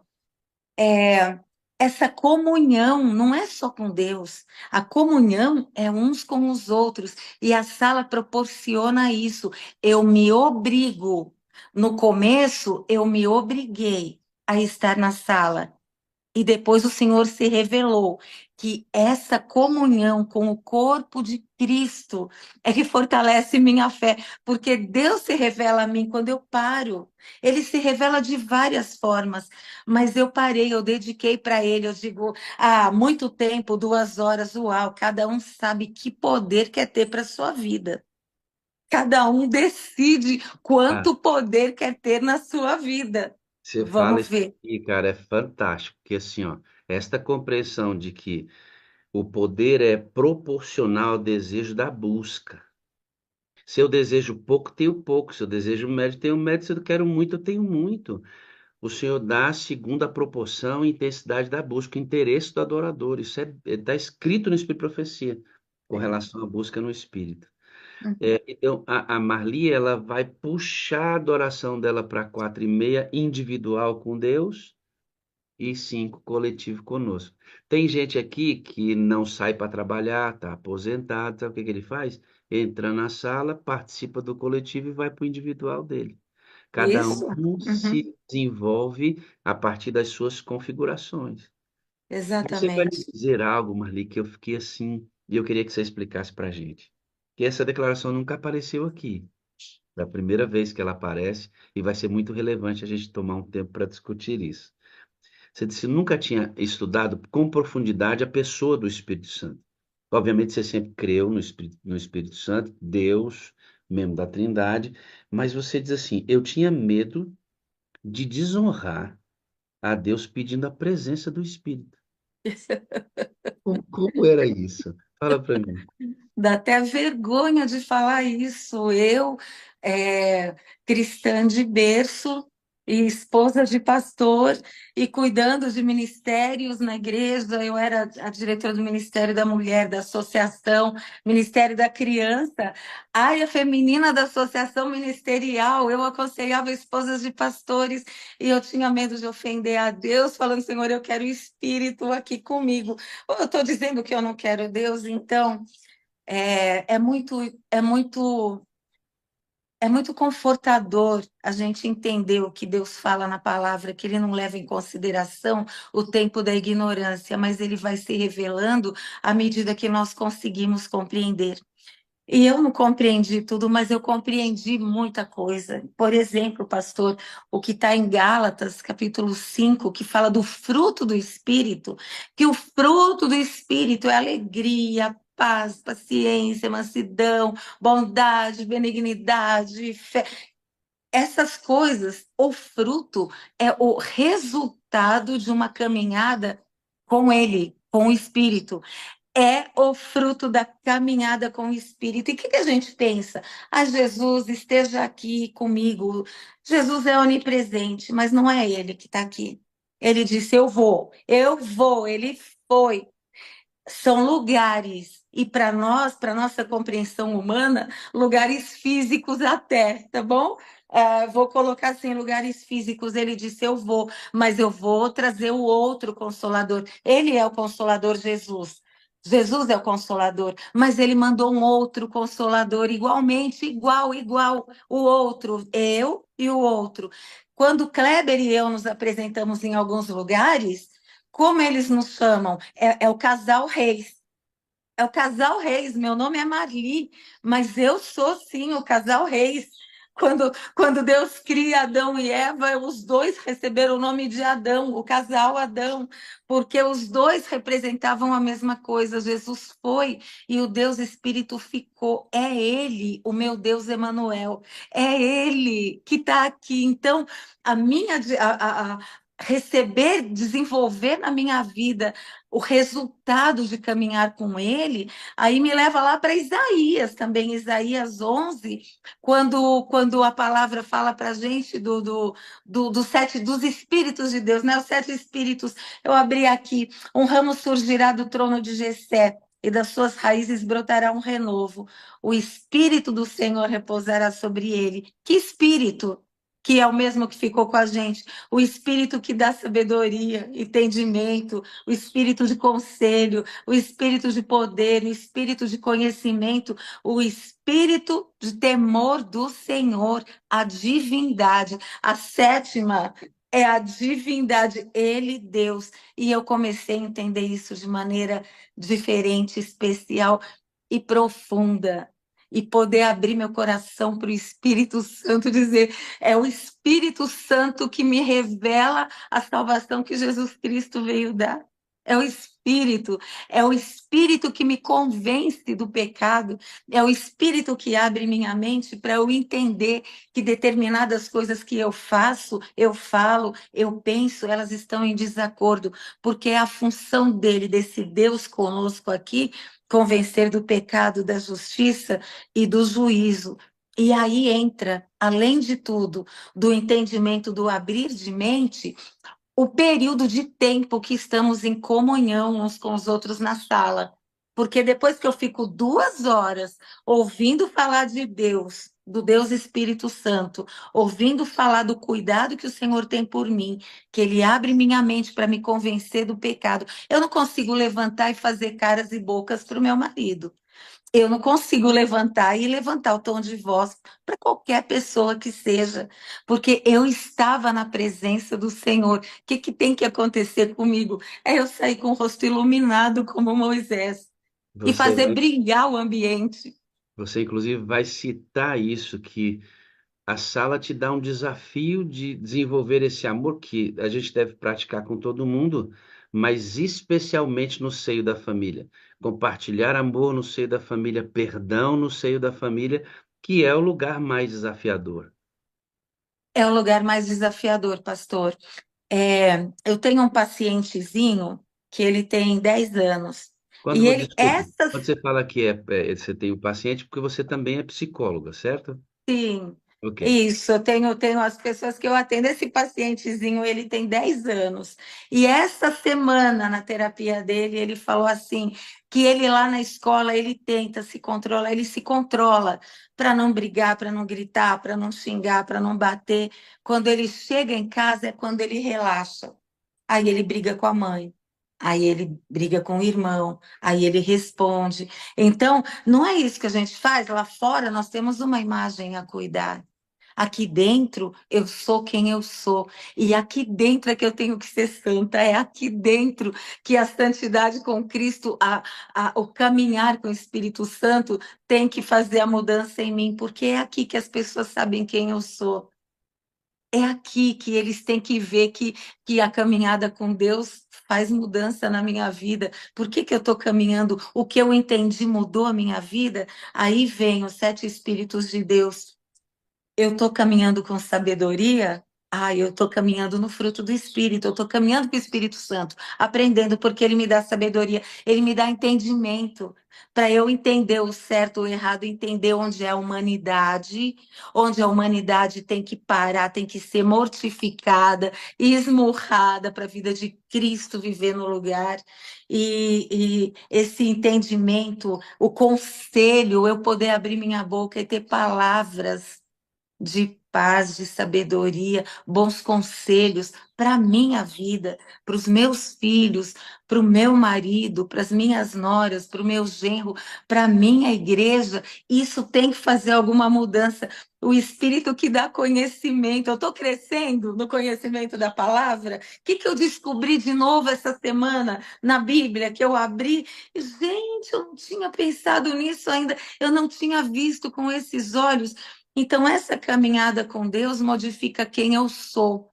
E essa modificação, pastor, tem que ser experimentada pela minha casa, em primeira instância, É porque o que lá eu para fora é fácil, para minha casa, porque é aqui que eu sou quem eu sou. porque lá fora dá para a gente disfarçar. Dá, As dá. pessoas só encontram a gente intermitentemente. E nesse pequeno espaço de tempo eu controlo e posso representar muito bem uma personagem. Agora, em casa não dá. Por isso Jesus nos expôs ao discipulado, Maria. A maneira de pregar essencialmente é o discipulado, porque o discipulado propõe um convívio maior com o discipulando. E essa exposição maior vai dizer quem a gente é.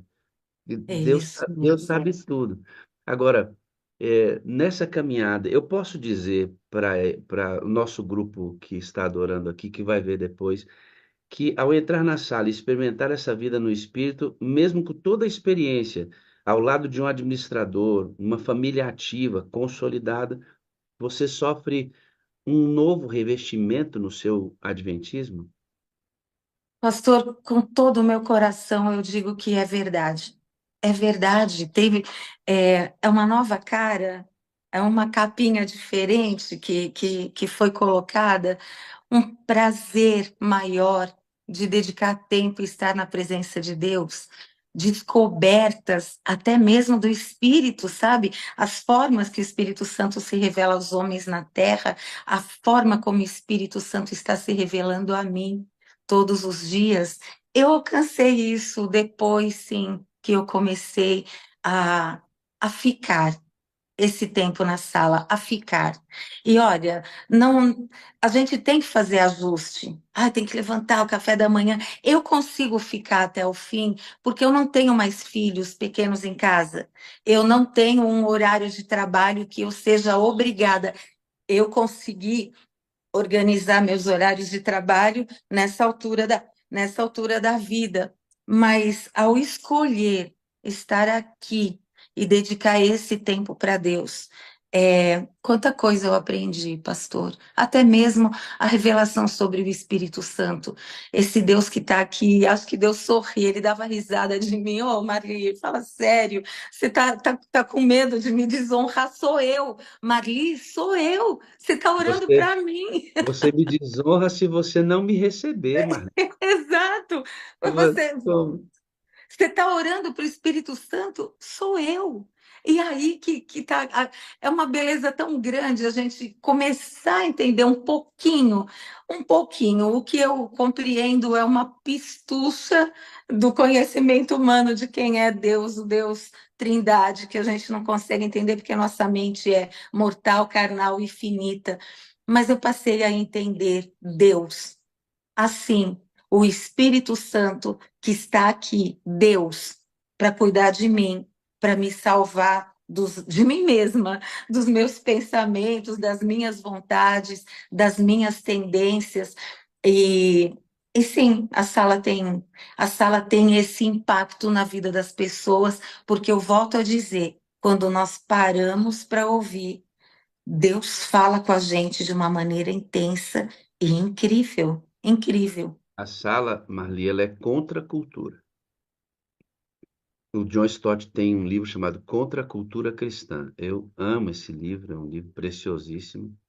Tem um sermão sobre a cruz de Cristo que tirei desse livro. Quem não leu, John Stott, um excelente teólogo, Contra a Cultura Cristã. Por que eu digo que a sala é uma contracultura? Porque os áudios que nós temos no celular, eles têm três velocidades. Três velocidades. A original, meia velocidade, dupla velocidade. Geralmente nós ouvimos tudo em dupla velocidade porque não temos tempo. Se um áudio for longo, a gente já tem preguiça de olhar. Se um culto tiver mais que uma hora, eu não vou assistir aquilo. Então, para Deus, tudo tem que ser muito rápido. O culto tem que ser rápido. 11h30 da manhã, se na igreja não chega, o nego já está olhando no horário, porque 11h30 tem que terminar. E nessa velocidade a gente não tem parado para ouvir. A sala tem uma proposta. Pare para Isso, vir. Vamos isso. contra a cultura. Nossa velocidade é em slow motion. É lenta mesmo. 3 horas adorando a Deus é muito pouco, Marlene. É muito pouco. A gente dá 3 horas aqui para dar 24 horas para ele. Essas 3 horas é um preparo para entregar as 24 horas. Agora a gente quer entregar 24 horas dando 15 minutos para Deus, 10 minutos. Deixa eu te contar uma coisa. Nós começamos a sala lá no começo. Tinham 50 famílias só. Nós temos uma pesquisa entre essas 50 famílias. Qual era o tempo destinado à adoração daquelas 50 famílias em média? Se assuste.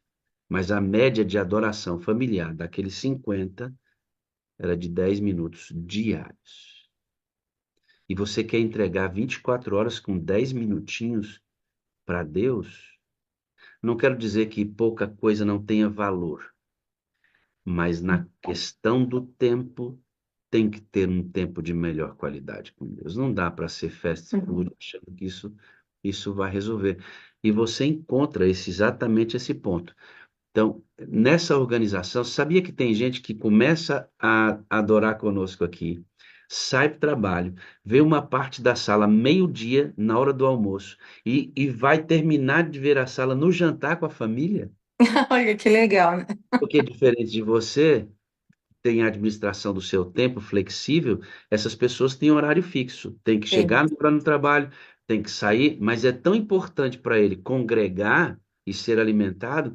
Começa aqui para meio-dia, durante o almoço, e à noite tem gente que vê a reunião 2, 3 vezes no dia, Marli. Aquelas senhoras que hoje são apenas do lar, elas vão arrumando a casa e põem a sala na TV em alto som e vê, aí termina de ver a de hoje, vê a de ontem, vê uma que é legal demais como as É, pessoas administram seu tempo para poder comungar com Deus em algo que é essencial. É a questão do valor, né? Esse objeto isso. é importante para mim, eu vou dispor exatamente a energia necessária, demonstrando o valor que esse objeto tem. E tudo É, está interligado, né? Nós queremos que as pessoas prestem atenção no que estamos falando. E não pode ser em alta rotação, a gente não aceita. Não quero falar em alta rotação, porque eu quero ser bem entendida. Eu quero ser bem entendida. É, mas aí, para Deus não pode ser assim. Para Deus tem que ser rápido. Não, Senhor, vamos lá, fala logo o que o Senhor tem para mim hoje, porque, olha, eu já estou atrasada, em cima da hora eu tenho que sair, ainda não fiz o café, hoje vou sair até sem tomar o de jejum. Fala, Senhor, fala que teu servo está ouvindo. Não sou servo e não estou ouvindo.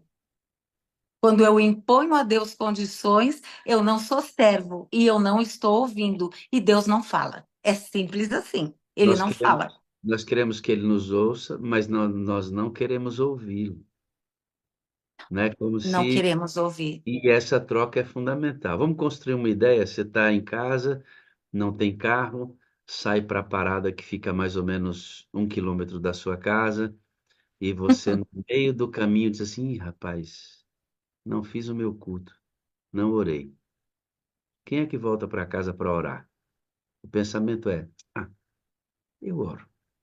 Agora, a mesma cena, você saiu para trabalhar, a parada está a 1 quilômetro da sua casa. 800 metros de caminhada, você mete a mão no bolso, abre a sua bolsa, o celular não está nem no bolso, nem na bolsa. E você, meu Deus do céu, o meu celular. Quem é que volta para pegar o celular?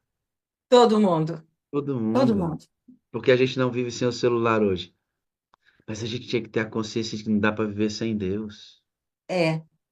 É, e olha, pastor, acho que todos nós já incorremos até nesse pensamento ou nesse erro, mas eu falo com Deus em todo momento. Eu falo, eu estou lavando louça, eu falo com Deus, ok. Ah, eu estou caminhando, eu estou indo para o ponto do ônibus, eu estou falando com Deus. Eu estou sentada no carro dirigindo, eu estou no ônibus, eu estou falando com Deus, ok. E qual é a hora que eu escuto o que Deus tem para falar para mim? Qual é a hora? Que hora que não tem ruído, que você vai dizer que busca nessa meia hora anterior à sala, que você quer o silêncio com Deus para poder ouvi-lo. Que hora que a gente vai fazer isso sem ruído? Não dá, né? As pessoas dizem, por que que eu não consigo ser feliz, pastor? Por que que o cristianismo não tem sentido? Por que que eu não consigo ser fiel? Olha só, esse pecado sempre me vence. Amigo, falta da unção diária do Espírito Santo no silêncio. A Marli falou de uma coisa extraordinária, porque o fruto do Espírito, amor, alegria, paz, longanimidade, benignidade, fé, mansidão, domínio próprio, é o próprio caráter de Cristo. Eu fico olhando para Cristo querendo ter esse caráter. Aí eu intento uma comunhão com Jesus para ter o caráter sem que seja pelo Espírito. Mas olha como é tolo isso. Qual é o fruto do Espírito? O caráter de Cristo em mim. Então, para que eu tenha comunhão adequada e verdadeira com Cristo, eu preciso que o Espírito imprima este fruto em mim. E você sabe, Mali, eu por muitos anos, posso dizer para você que por 20 anos, eu tentei comunhão direta com Cristo, sem que fosse pelo Espírito Santo. Nunca consegui. Hoje nós sabemos que a comunhão com Cristo só é possível mediante a maravilhosa, linda, agressiva e gentil pessoa do Espírito Santo. E Deus é tão lindo, Deus é tão especial que, mesmo em todo o período que nós não tínhamos a compreensão de Deus aqui conosco, do Espírito conosco, das formas como ele se revela a nós, Deus ia nos dando vitórias, pequenas vitórias, e a gente ia caminhando, tá bom. Mas quando a gente descobre o fluir, uau! Aí É muda. completamente, porque Deus está disposto, ele diz: eu estou aqui, eu quero fluir, eu quero jorrar, eu quero. Nós não entendemos isso até que estejamos diante da presença dele, com esforço mesmo. Não é de graça. O ser humano, pela sua humanidade, ele não quer buscar Deus. Nós não precisamos estar em pecado para sermos pecadores. Nós somos pecadores, nossa essência, nosso DNA. Não, nós somos, não é que estamos, nós somos. E a nossa mente pecadora não escolhe Deus em primeiro lugar de bom grado, não escolhe. A gente tem que ir indo. Eu vou me esforçar aqui hoje, amanhã, depois, eu vou dar essa prioridade. Deus é prioridade, eu quero Ele na minha vida, eu vou dar, eu vou dar. E aí a gente se vê em duas situações, né? Eu me olho nas situações de Paulo, eu quero passar por essa segunda fase de Paulo, que ele dizia: nossa, o mal que eu não quero fazer, quando eu olho, já fiz. O bem que eu quero fazer, me esforço e não dou conta, não faço, miserável homem que sou. Mas ao caminhar com Deus, ao conversar com Deus, ao desenvolver o ministério, tentando aprender de Deus, ele chega no fim da vida dele, podendo falar: olha, eu estou crucificado com Cristo. Eu não sou mais eu que Já, vive, é já não Cristo que sou vive eu em que digo. mim. E a coisa mais linda, ele pode falar: sejam meus imitadores. Ele não fala imitem a Cristo, ele fala: agora vocês podem me imitar como eu imito a Cristo, porque eu estou vivendo na imitação de Cristo. Não sou eu, Paulo, que tenho algo de bom, mas Cristo está vivendo em mim. Vocês podem copiar o que Cristo está mostrando para vocês. É legal essa compreensão dele, porque assim, ele não deixou de lutar com a natureza pecaminosa, Nunca. mas Uhum. ele aprendeu a lutar através de Cristo, ungido pelo Espírito. Antes ele lutava com essa natureza por ele mesmo, Pela força tentando, dele, tentando vencer pela força que ele não tinha, né? Na verdade, ninguém tem força. Então, nenhum de nós. ele tentava vencer com uma força inexistente. Esse miserável, toda vez que eu tento, eu não dou conta. Aí ele diz assim: ah, então tem um jeito de lutar para dar certo, através de Cristo ungido pelo Espírito. Quando ele foi para esse ambiente, ele disse: agora já não sou eu quem vive. Continuo lutando, mas luto com a força emprestada de Jesus. Aí Nossa, Deus, é lindo isso. é E a lindo. declaração de amor dele é linda, não é? A É. vida que eu vivo agora, eu a vivo na fé do Filho de Deus, que me É. amou e deu a si mesmo por mim. Eu quero isso todos os dias para mim. Hoje você dá estudo bíblico sábado de manhã, você é anciã da igreja, você coordena uma equipe multidisciplinar e ainda ajuda o pastor Kleber numa classe bíblica. Meu amigo, quanta atividade agora diferente. Eu posso dizer que aquele adventismo estagnado que se acostumou não existe mais, porque o fluir do Espírito movimenta você todo dia. Amém. Amém. Não existe, não. Olha, nós podemos ter pouca compreensão de Cristo durante nossa vida religiosa, mas a vida religiosa que não te exige, que não tem esforço, ela é igual à atividade física, que a pessoa não tem cansaço nenhum. Você fazer uma atividade física que não te faz suar e não te faz cansar, não valeu de nada. Você ter uma vida religiosa que você não tem nada para gastar para Deus, nenhum tempo, nenhum esforço, nenhum entendimento, nenhum preparo prévio para você ministrar alguma coisa, é uma vida infrutífera, é uma vida vazia. O Espírito faz com que nós nos enchamos de Cristo todos os dias da nossa vida. E quanto mais de Jesus, maior compreensão, mais a gente quer fazer, mais o ser humano quer fazer, apressar a volta, abreviar o tempo, clamando, vem logo, ora vem, Senhor Jesus. Essa é a minha fala. Ora vem, Senhor Jesus, vem, vem agora. Eu ficaria aqui a manhã inteira nesse bate-papo, né? É bom demais, né? Bom demais. Então, eu agradeço muito pela disponibilidade. Já vai ficar aqui no ar o convite para o pastor Kleber pregar e para a senhora também. Nós vamos ajeitar isso, porque queremos ver essas manifestações aqui. Quero encerrar muito agradecido pelo papo que nós tivemos e dizer 4 coisas para vocês dois que estão aí, para todos da sala. Eu amo vocês. Preciso de vocês para ser feliz. Vocês são as partes visíveis de Deus. E eu creio mais em Deus porque vocês existem, né? Muito obrigado pela presença. Amém, pastor, muito obrigada. Eu poderia dizer idem, idem, mas eu vou falar para toda a sala. Eu amo vocês e é tão bom poder falar isso. Nós não vivemos sem esse amor. Preciso de vocês para ser feliz. Vocês são a parte visível de Deus e eu creio mais em Deus porque vocês existem. E você me disse bem assim, se não for um testemunho tão impactante, não precisa. Tá vendo como é importante? Olha, eu sempre pensava assim, Extraordinário. pastor, terminando, né? Tem pessoas que têm um testemunho bombástico. Ah, eu estava em tal lugar, eu fazia tal coisa, Cristo me trouxe. Mas eu penso que a própria ausência de tragédias na vida é um testemunho bombástico de que Basta. Cristo ama as pessoas e de alguma forma ele as preservou, né? Sou Todo grata. homem de Deus, toda mulher de Deus tem uma história para contar. É. É só a gente organizar e fazer como fizemos aqui, organizadamente. Deus Muito obrigado. abençoe e obrigada. Grande dia. Pode orar conosco, por favor? Posso sim, oremos. Querido Deus, nós somos gratos a Ti pelo Teu amor incondicional, porque o Senhor nos ama com um amor tão grande e nos ensina a amarmos uns aos outros também, porque o Senhor nos dá o dom da humildade, sabendo, nos ajudando a crer que não podemos viver sozinhos, nós precisamos uns dos outros para nos fortalecer no Teu amor e na Tua graça. Porque nós podemos ver a tua presença através da vida de outras pessoas e porque nós podemos crer na tua presença, porque o Senhor se manifesta a nós através de pessoas, através de situações, através da natureza. Louvamos o teu nome pela sala 57, onde o Senhor a cada madrugada busca os seus fiéis para aumentarem a sua fé em ti, para conhecerem o poder de Deus, o teu poder do Espírito Santo nos conduzindo a cada dia.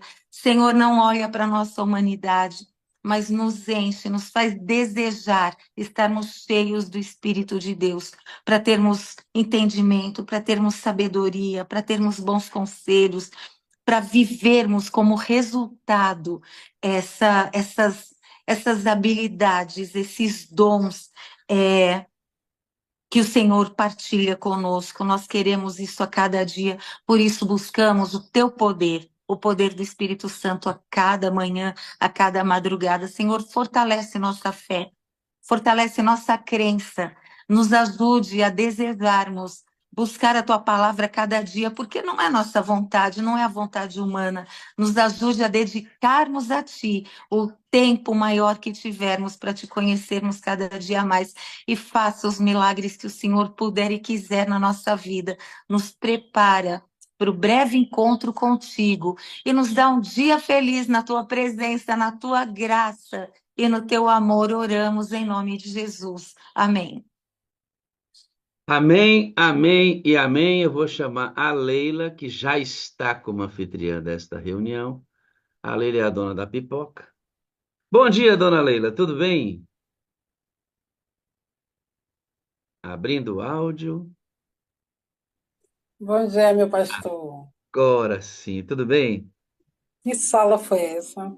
Não é que alimento Já me sólido hoje, hein? conquistou. E eu, em particular, estava precisando, porque desde ontem só faço chorar, né? Que eu estou com minha filha meio dodói. Uhum. E aí, Papai do Céu traz o pastor com aquela mensagem edificante, cheia do Espírito Santo. E aí a gente termina com a Marli, cheia do Espírito Santo. A gente está aqui conversando nos bastidores sobre isso. Que mulher é essa, meu Deus? E aí o papai vem e dá aquele consolo, né? E Vamos orar depois, pela sua filhinha? Vamos, agora. e pela Lara também, a filha da Kelly. Pai Ah, bondoso, nós rogamos pela filhinha da Leila, Lara, filha da Kelly, e por todos que estão enfermos na nossa reunião hoje. Dá-nos saúde, saúde mental, física e, sobretudo, espiritual. Calma o coraçãozinho da Leila, da Lara, da Kelly, tudo vai ficar bem, por amém. Jesus. Amém. Muito bem, parece, eu não sei, Marli e Leila, parece que eu ouvi alguém dizer um bom dia com alegria, mas daqueles bem acelerados mesmo, quer ver? Bom dia com Bom dia, alegria, com alegria, meu Aleluia! querido Dia, amigo. Giovanni, Josileu. Bom dia, Marli. E a Oi, paz Cuidado Thaís. nesse Bom dia, Ô, Marli. Miriam, cuidado